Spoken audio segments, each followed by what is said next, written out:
नाज़रीन अवामी न्यूज़ में ख़बरनि जो सिलसिलो जारी है। नुक़्ता तव्हांखे कंडियारी खां ख़बर ॾींदा हलूं त जसकम अॻवान पारां धारियुनि जी आबादकारी जे ख़िलाफ़ एहतजाज रैली कढी वई। हिन हवाले खां वधीक तफ़सील ॿुधाए रहियो कंडियारी में अवामी न्यूज़ जो रिपोर्टर अकील अहमद वसण पंहिंजी रिपोर्ट में।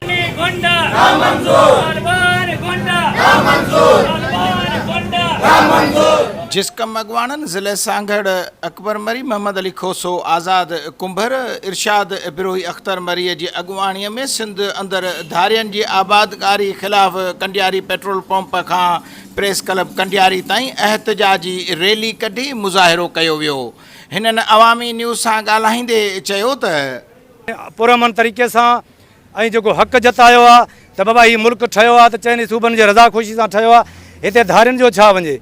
तंहिं करे असां इहा हुकूमत ऐं रियासत खे इहा मुतालबो था करियूं त सोच सम्झ खां कमु वठे ऐं ॾींहों ॾींहुं सिंधनि जे अंदरि गैर क़ानूनी तौरु, गैर शरई तौरु, गैर तरीक़े सां धारिया माण्हू सिंध में अची हिते अमन बि ख़राबु था कनि ऐं सिंध जो जेको मुआशी जेको सिंध ते वज़न आहे उहो बि कनि था। सिंधी माण्हू मानी का बेला परेशान हूंदो।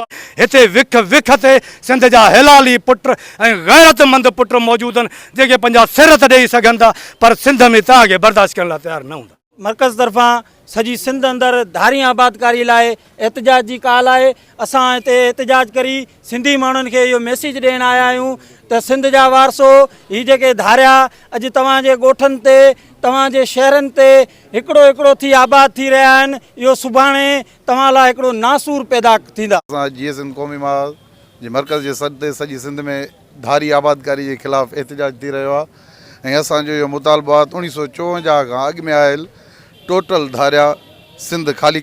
GSN क़ौमी महाज़ जे मर्कज़ी सॾ ते सॼी सिंध में एहतजाजी मुज़ाहिरा कया पिया वञनि।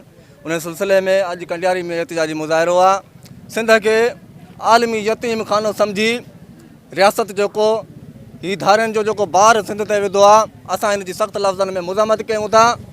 असांजो इहो मुतालबो आहे त फ़ौरी तौर ते हिननि जी रजिस्ट्रेशन रद्द करे हिननि खे पंहिंजनि पंहिंजनि मुल्कनि ॾे मोकिलियो वञे। हिननि वाघ धड़ियुनि सां मुतालबो कंदे चयो त सिंध मां गैर रजिस्टर लोध धारियुनि खे सिंध मां निकाली ॾिनी वञे। कैमरामैन ग़ुलाम मुस्तफ़ा साईं मंटार ताईं मुकेश कुमार आसनानी सां गॾु अकील अहमद वसाण, अवामी न्यूज़ कंडियारी। वधीक ख़बरनि ऐं तफ़सील लाइ विज़िट कयो अवामी news Facebook page, YouTube page ऐं अवामी न्यूज़ वेबसाइट।